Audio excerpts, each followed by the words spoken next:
에 대해 임명진 위원이 질문을 시작하겠습니다. 네.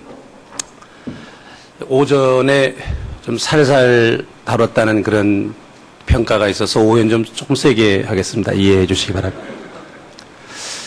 아시는 대로 우리 사회에서의 병역 문제는 아주 민감한 문제입니다.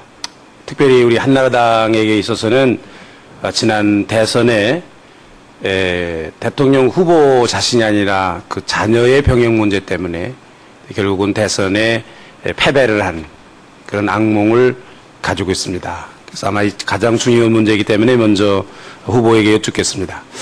후보께서는 병역을 필요하시지 않으셨죠? 네, 그렇습니다. 왜 군대 안 갔다 오셨습니까? 저는 군대를 무척 가고 싶었습니다.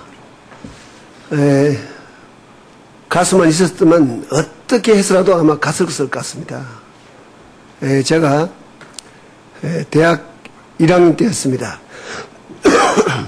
입학을 하고 저는 이태원 재래시장에서 새벽 4시에 나서 환경미화를 하면서 다녔고 제 어머니는 그 시장에서 일을 하셨습니다. 2년간 그 일을 하니까 힘이 들어서 좀 쉬고 싶고 그 기간에 군대를 가고 싶었습니다.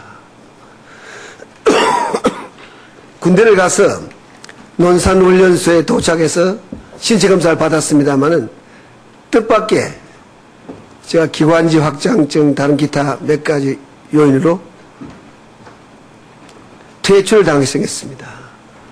제가 군의관에게 치료를 해주면 되지 않겠느냐고 군대에 깨달라고 부탁을 했습니다마는 결국은 논산훈련소에서 돌아오게 됐습니다. 네. 그때 판정받은 질병이 양측 경도 활동성 폐결핵, 양측 고도 기관지 확장증이라고 합니다. 그런데 이 전문가의 말에 의하면 기관지 확장증은 주로 아침에 누런 가래가 많이 나오고 그 증상이 심해지면 폐 기능이나 또 심장 기능의 저하나 호흡 곤란 증세가 있다고 하는데 실제로 그런 증상이 있으셨습니까? 물론 2년간 일하는 동안에 많은 고통이 있었습니다. 특히 새벽녘에. 그러나 저는 그게 감기 정도로 알았습니다. 아, 감기가 좀 심해졌구나. 감기가 조금 덜하구나. 이렇게 해서 감기약 정도를 먹었고 저는 병원에 갈 솔직한 형편을 못 댔습니다. 네. 그래서 지금 현재도 그 증상이 좀 있으십니까? 지금은 그 증상은 없습니다. 흔적은 남아있지만은 완쾌되었다고 합니다.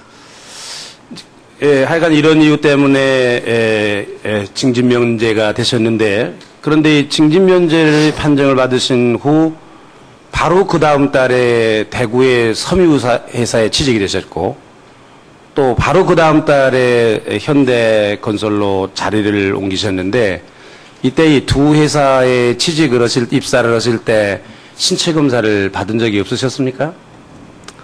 아닙니다. 1963년도 3학년 1학기를 마치고 여름방학 때 제가 논산훈련소 자원 입대를 했습니다마는 그때 다시 돌아오게 되고 65년도에 신체검사를 다시 받게 됩니다. 그때에 면제를 받게 되는데 그때 신체검사를 받는 과정에 이상이 있다고 해서 정밀검사를 또 받도록 요청을 했습니다. 그래서 정밀검사를 받고 그때 병정으로 했는데 같은 병명이었습니다. 논산훈련소에서 받은 병명과 그때 받은 병명이 똑같은 병명으로. 아니 지금 제 질문은 그 다음에 취직하시지 않았습니까? 대구에서 섬유회사에 취직하셨고 현대건설에 취직하셨는데 그런 증상이 있었음에도 불구하고 신체검사에서 문제가 없었느냐 입사하는데 문제가 없었느냐 그 질문입니다.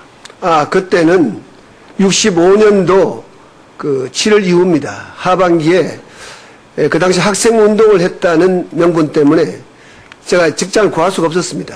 그래서 지방에 어느 조그마한 가내공업 같은 섬유회사를 갔다가 거기서 한두 달 있다가 서울로 다시 와서 현대건설에 7월 달에 입사시험을 쳐서 들어가게 됐습니다. 그때 신체검사 없으셨다 그 말씀이죠. 그때도. 현대건설 그 당시에 종업원이 90몇 명인 정도였고 공식 신입사원은 첫 신입사원이었습니다. 그래서 네. 뭐 그런 신체 검사 그런 절차가 없었던 걸로 제가 기억을 하고 있습니다. 그런 군대도 갈 수 없는 그런 질병이 있으셨는데 회사 생활에는 지장이 없으셨습니까? 저는 최선을 다했습니다. 제가 야간 고등학교를 다니면서도 그 느낌을 받았고 서울에 와서 노동자 생활을 할 때 제가 일정한 직장을 얻는다는 것, 일자리를 얻는다는 게 제 소망이었습니다. 그런데 불행하게도 대학을 졸업하면서 학생 운동을 위해서 그 당시 중앙정보부가 저 일자리를 막았습니다. 그러다가 늦게 그 현대건설은 비록 적은 회사지만 그 회사를 들어갔기 때문에 저는 몸이 아프다 안 아프다는 것을 가릴 수가 없었습니다. 저는 제 생애에서 최선을 다하면서 또 감사하는 마음으로 제가 일을 사실 했었습니다. 후보의 자서전에 의하면 현대건설에 입사하신 후에 신입사원연수회에서 이 정주영 회장과 신입사원들과 같이 이 밤이 새도록 술 마시기를 해서 정 회장이나 다른 사원들은 다 나가 떨어졌는데 혼자 후보만 남았다. 그런 내용이 있는데 기관지 확장증을 앓으시고 폐결핵을 앓으시고 그래서 군대도 가실 수 없으셨던 분이 그렇게 술을 밤새 마셔도 괜찮으셨나요? 많은 분들이 그 이야기를 가끔 합니다. 그렇지만 제가 처한 환경에서 7월달 입사해서 8월달 소위 사주 회사 대표가 신입사원을 모아놓고 오늘 저녁 우리 술 한잔 먹자. 여기서 낙후되는 사람 뒤로 물러서라. 이렇게 말하면서 시작된 그 모임에서 저는 아마 내일 당장 쓰러진 한이 있더라도 저는 그 자리에서 최선을 다했고 실제 최선을 다해서 끝까지 버텼습니다. 죽음을 각오하시고 아주 그냥 아마 저 같은 경우에 처한다면 누구도 그렇게 할 수 있을 것입니다. 저만 그렇게 한다는 것이 아니고 저는 그럴 텐데 저는 이 군대 문제 때문에 오해를 받는 것에 대해서는 저는 어떨 때는 안타깝기 짝이 없습니다. 한 가지만 더 묻겠습니다. 그 기관지 확장증은 잘 완치되는 병이 아니라고 그러는데 아시는 대로 이 대통령의 직무는 굉장히 경무라고 생각합니다.